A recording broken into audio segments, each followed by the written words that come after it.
خبر دیں ملکی سیاست کے حوالے سے مولانا فضل الرحمان کی آر یا پار کی کڑی شرائط نے پی ڈی ایم کا مستقبل داؤ پر لگا دیا۔ پاکستان ڈیموکریٹک موومنٹ کے سربراہ نے لانگ مارچ کے بعد نون لیگ کو اسمبلیوں سے مستعفی ہونے سمیت بلدیاتی اور ضمنی انتخابات میں بھی حصہ نہ لینے کی شرط لگا دی۔ مولانا فضل الرحمان نے مسلم لیگ نون سے 6 دسمبر تک جواب مانگ لیا ہے۔ لیگی قائد بھی مولانا کی شرائط پر سر پکڑ کر رہ گئے ہیں۔ شاکر سولنگی رپورٹ کر رہے ہیں۔ مولانا فضل الرحمان کی سخت شرائط، نون لیگ کی قیادت پریشان، پی ڈی ایم کا مستقبل بھی خطرے میں پڑ گیا۔ اب آر یا پار ہوگا، مولانا نے بھی پیغام دے دیا۔ ذرائع کے مطابق مولانا فضل الرحمان نے کہا کہ حکومت کے خلاف لانگ مارچ کے بعد نون لیگ کو اسمبلیوں سے مستعفی ہونا پڑے گا۔ مولانا فضل الرحمان نے بلدیاتی اور ضمنی انتخابات میں بھی نون لیگ کے حصہ نہ لینے کی شرط لگا دی۔ کہا نون لیگ کو اپنی دو رخی پالیسی بدلنا ہوگی۔ لیگی رہنماؤں کا موقف ہے کہ بلدیاتی انتخابات کا بائیکاٹ کیا تو نون لیگ پنجاب سے فارغ ہو جائے گی۔ نون لیگ کے بائیکاٹ کی صورت میں پنجاب میں تحریک انصاف کے ہی لوگ بلدیاتی اداروں میں بیٹھے ہوں گے۔ ذرائع کے مطابق مولانا فضل الرحمان نے اپنی شرائط پر نون لیگ سے 6 دسمبر تک جواب مانگ رکھا ہے۔ 6 دسمبر کو سربراہی اجلاس میں لانگ مارچ اور استعفوں بارے حتمی فیصلہ ہوگا۔ مسلم لیگ نون کے رہنما شاہد خاقان عباسی کا لاڑکانہ میں شہید اسلام کانفرنس سے خطاب، کہا اداروں کو آئین کے تحت کام کرنا چاہیے، جب بھی ادارے آئین سے باہر کام کریں گے نقصان عوام کو ہی ہوگا۔ آج ملک میں ہر شخص پریشان ہے، تمام مسائل کا حل آئین میں موجود ہے۔ جو آج حکمرانی میں غفلت کی نیند سوتے ہیں، جن کو یہ احساس نہیں ہے کہ آج ملک کا ہر شخص پریشان ہے، یہ بات مت بھولیں کہ آج ملک کے مسئلے کا، ملک کے مسائل کا، عوام کی تکلیف کا صرف ایک حل ہے اور وہ آئین کے اندر ہے، اور کوئی راستہ نہیں ہے۔ جب تک تمام ادارے اپنی آئینی حدود میں نہیں رہیں گے، پاکستان کی عوام کی پریشانی دور نہیں ہو سکتی۔ D R O, R O اور ڈسٹرکٹ مانیٹرنگ افسر کا اچانک دورہ، این 133 لاہور میں پیپلز پارٹی امیدوار چودھری اسلم گل کو نوٹس جاری کر دیا۔ امیدوار پر ووٹر کے حق رائے دہی متاثر کرنے کے اقدامات کا الزام ہے۔ 28 نومبر کو ذاتی حیثیت میں وضاحت کے لیے طلب کر لیا گیا ہے۔ اور یہاں کو بتائیں کہ سپریم کورٹ رجسٹری نے 26 نومبر کی نسلہ ٹاور سماعت کا تحریری حکم نامہ جاری کر دیا ہے۔ کمشنر کراچی کو 200 کی جگہ 400 مزدور لگانے کی ہدایت کر دی ہے۔ دوسری جانب ہیوی مشینری کے ذریعے نسلہ ٹاور کو گرانے کا کام شروع کر دیا گیا ہے۔ مزدوروں کے ذریعے عمارت کے نچلے حصے اور مشین کے ذریعے عمارت کی چھت سے توڑ پھوڑ شروع کر دی گئی ہے۔ سپریم کورٹ نے 1 ہفتے میں نسلہ ٹاور گرانے کا حکم دے رکھا ہے۔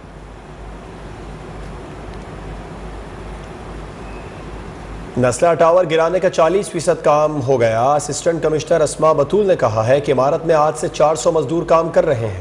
امید ہے 1 ہفتے میں کام مکمل کر لیں گے۔ بلڈر کو متاثرین کے واجبات ادا کرنے کے احکامات ہیں۔ متاثرین سے متعلق کمشنر کو کوئی احکامات نہیں ہیں۔ اگر متاثرین رابطہ کریں گے تو مدد کی جائے گی۔ تو بہت تیزی سے چل رہا ہے اور ہم جو ہے وہ 40% تو کام کر چکے ہیں۔ ہیوی مشینری بھی کال کی ہے، ٹاپ فلور سے ہم اس کو تھورلی توڑنا شروع کر دیں گے۔ بہت جلد ہیوی مشینری کے تھرو، مینول لیبر کے تھرو ہم اس کو کمپلیٹ کر لیں گے۔ فیس کے ساتھ جو ہم کام کر رہے ہیں، امید کافی ہے کہ ہم 1 ہفتے میں اس کو کمپلیٹ کر لیں گے۔ مشینری جیسے ہی ہماری اوپر جو ہے وہ چڑھانے میں ہم کامیاب ہو جاتے ہیں تو یہ 2 فلور کانٹریکٹر کے مطابق کہ وہ 2 فلور پر ڈے کے حساب سے ریموو کر لے گا۔ اونر کو یا بلڈر کو یہ ڈائریکشن ہے کہ وہ کمپنسیشن پے کرے۔ میں انتظامیہ کو، کمشنر صاحب کو اس حوالے سے کوئی ڈائریکشن نہیں ہے کہ اگر ریزیڈنٹ ہم سے رابطہ کرتے ہیں اور ان کو کسی قسم کی کوئی تکلیف یا مزاحمت یا ان کو کوئی پرابلم کا سامنا ہے تو انتظامیہ ان کی مدد کرے گی۔ تجاوزات کے نام پر لوگوں کو بے گھر کیا گیا۔ کراچی 70% ریونیو دیتا ہے، یہاں لوگوں کو بے روزگار کیا جا رہا ہے۔ فاروق ستار کی میڈیا سے گفتگو، کہا کسی فیصلے سے انسانی المیہ جنم لے تو یہ ایک سوالیہ نشان ہے۔ لوگ سوال کر رہے ہیں کیا آئندہ این او سی عدلیہ سے لینا ہوگا؟ ملک کا ایک ریاستی ادارہ کوئی ایسا فیصلہ دے جس کے نتیجے میں ایک بہت بڑا انسانی المیہ جنم لینے جا رہا ہو۔ ریاست، حکومت آئین اور قانون کی عمل داری پر ایک بہت بڑا سوال ڈالا ہے. ہزاروں دکانیں توڑ کر لاکھوں لوگوں کو بے روزگار کیا گیا. گجر نالے، اورنگی ٹاؤن نالے اور محمود آباد نالے کے اطراف گھروں کو مسمار کر کے. متحدہ قومی موومنٹ کے سینیٹر فیصل سبزواری نے کہا ہے کہ نسلا ٹاور کے لیے این او سی دیکھ کر خرید و فروخت ہوئی. سپریم کورٹ سے عدل کی درخواست کرتے ہیں. ریاست کے این او سی پر کون یقین کرے گا؟ سپریم کورٹ رجسٹری کی پارکنگ نالے پر بنی ہوئی ہے کہ جس شہری نے یہاں فلیٹ خریدا ہے، قبضہ نہیں کیا ہے، آ کے کسی سیاسی پارٹی کا، کسی مذہبی جماعت کا، کسی مزار کا، کسی اور چیز کا جھنڈا نہیں گاڑا ہے، باقاعدہ این او سیز دیکھ کر بینکوں کے ذریعے خرید و فروخت ہوئی ہے.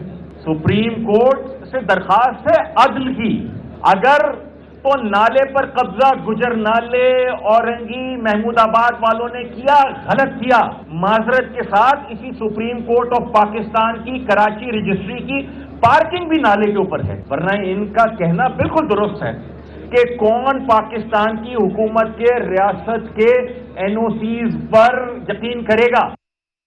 تحریک انصاف کے رکن سندھ اسمبلی خرم شیر زمان نے کہا ہے کہ نسلا ٹاور کے باہر مظاہرین پر شیلنگ کی گئی. سندھ پولیس کی کارروائی قابل مذمت ہے. پہلے دن سے تحریک انصاف نسلا ٹاور متاثرین کے ساتھ ہے.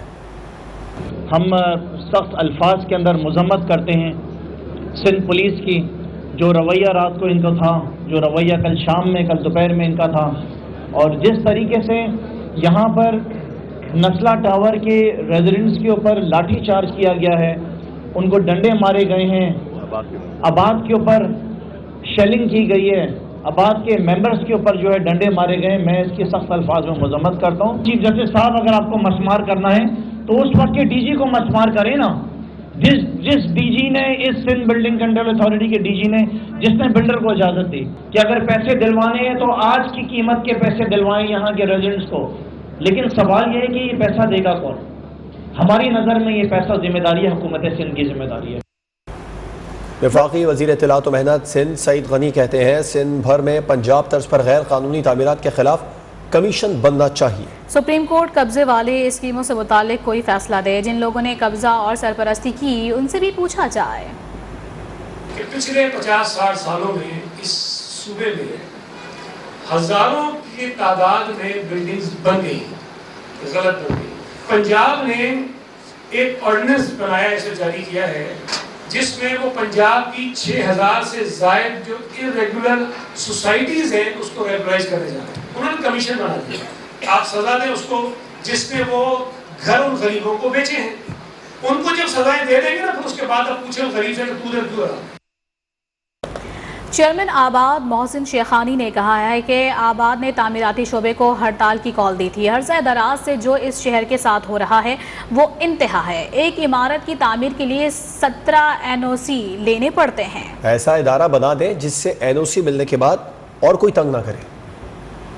ایک آرڈر ہوتا ہے کراچی میں کہ اس بلڈنگ کو توڑ دیں 20% وائلیشن ہے، باقی سب ایک آرڈر ہوتا ہے کانسٹیٹیوشن ایونیو کو ریگولائز کر دیں. ایک آرڈر ہوتا ہے بنی گالا اس کو ریگولائز کر دیں. کوئی ایک ادارہ ایسا بنا دیں، وہ سپریم کورٹ بنا دے، وہ ہائی کورٹ بنا دے، وہ پرائم منسٹر بنا دے، تاکہ ایک اینوسی لینے کے بعد کوئی دوسرا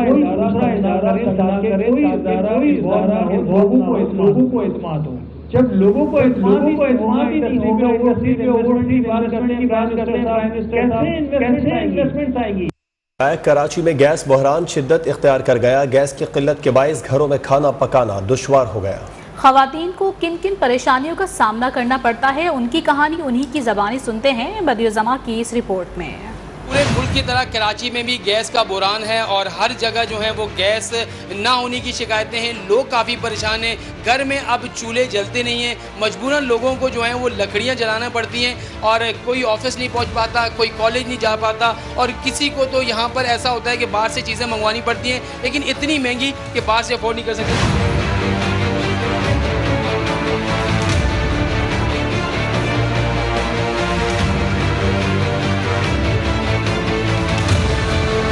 کو ایکچولی بہت زیادہ پریشانی ہوتی ہے. یونیورسٹی جانا ہوتا ہے, آفیسز جانا ہوتا ہے لوگوں کو, اور اوپر سے گیس نہ ہو, بریک فاسٹ نہ ہو, گرم پانی نہ ملے ٹائم پہ, تو کیسے انسان کر سکتا ہے. گیس ایکچولی بیسک نیڈ ہے جو ایک انسان کو چاہیے ہی چاہیے. گورنمنٹ نے اناؤنس کیا تھا 3 ٹائم ملے گی گیس, لیکن 3 ٹائم بھی نہیں مل رہی ہے. ایک at least lunch, breakfast اور ڈنر تو ٹائم پہ ملنا چاہیے. گیس نہیں ہوتی تو پریشانی تو خیر بہت ہوتی ہے کھانا پکانے کی. گھر میں کوئی مہمان آ جائے ان کو کھانا کھلانے کی پریشانی ہے. چائے تک بنا کے نہیں پلا سکتے کوئی گھر میں مہمان آ جائے. لکڑیاں جلا کے چولہا جلانا پڑتا ہے, اور اگر وہ بھی نہیں آئے لکڑیوں میں بھی تو باہر سے کھانا منگوانا پڑتا ہے, اور باہر سے بہت مہنگا آتا ہے کھانا. گیس کے بحران کی وجہ سے پہلے سامان لانا مشکل تھا, لیکن اب سامان تو لے آئے ہیں لیکن یہاں کھانا پکانا مشکل ہے. ہاتھ پر ہاتھ دھرے یہ خواتین انتظار میں ہیں کہ گیس آئے گی یا نہیں آئے گی, بس انتظار ہی ہے. کیمرمین فاضل شہزاد کے ساتھ وزیر زمان, نیوز 1 کراچی. پی پی رہنماؤں نے وفاقی حکومت کو آڑے ہاتھوں لے لیا. وزیر توانائی سندھ امتیاز شیخ نے کہا سندھ میں گیس اور پیٹرول نکلتا ہے اور یہاں پر ہی قلت ہے. صوبائی وزیر ایکسائز مکیش کمار چاولہ نے کہا چیک کریں سندھ میں یوریا ذخیرہ کہاں ہو رہی ہے. مشیر زراعت منظور وسان بولے حکمرانوں کی غیبی طاقت ختم ہو رہی ہے. اہم ترین مسئلہ ہے انرجی کا, اور وہ ہے گیس کی شارٹیج جو کہ اس وقت پورے پاکستان میں ہے, اور بالخصوص ہم سندھ کی بات کریں اگر, کہ سندھ کیونکہ سب سے زیادہ پیدا کرنے والا صوبہ ہے, 62-65% گیس سندھ پیدا کرتا ہے, تو یہاں ہی شارٹیج, شدید شارٹیج ہے. تو مطلب یہاں صورتحال یہ ہے کہ گیس, پیٹرول, کول سب یہاں سے نکلتا ہے, اور اسی صوبے کو سب سے شدید تکلیف ہے. آپ برائے مہربانی گیس ہماری ہے, سوئی سدرن گیس ہمارے حوالے کریں. فرٹیلائزر کے بعد شوگر کے بعد, ویٹ کے بعد, اب یہ فرٹیلائزر اسکینڈل آئے گا آپ لوگ کے سامنے. ایسے حالات کو دیکھ کر کے بتاتا ہوں کہ واقعی اور کوئی چارہ نہیں ہے نا. اب بھی اگر عمران خان اپنے آپ کو مقبول سمجھ کر کے اپنے ذہن میں یہ بات ڈالے کہ میں پاپولر ہوں, تو وہ تو وقت ہی بتائے گا. خود ہے جذباتی انسان بھی ہے اور اتنا برداشت بھی نہیں کرتا ہے, تو اس برداشت نہ کرنے کی وجہ سے یہ کچھ نہ کچھ